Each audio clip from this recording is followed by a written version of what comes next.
وأشهد أن سيدنا ونبينا محمدًا عبده ورسوله.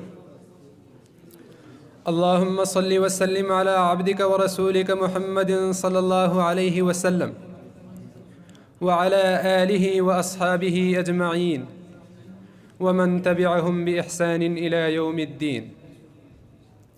أما بعد، فاتقوا الله عباد الله، واذكروا أنكم موقوفون عليه مسؤولون بين يديه، يوم يفر المرء من أخيه وأمه وأبيه وصاحبته وبنيه لكل امرئ منهم يومئذ شأن يغنيه.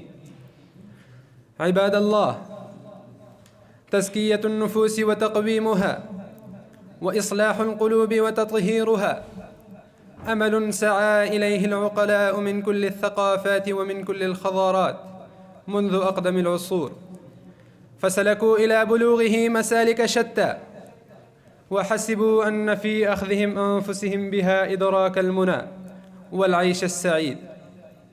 فمن تعذيب للجسد بأمور وأعمال أسموها رياضات ومجاهدات، إلى إغراق في الشهوات وانهماك في طلب اللذات، إلى عكوف على مناهج فلسفية وتأملات قائمة على شطحات وخيالات لا سند لها من واقع.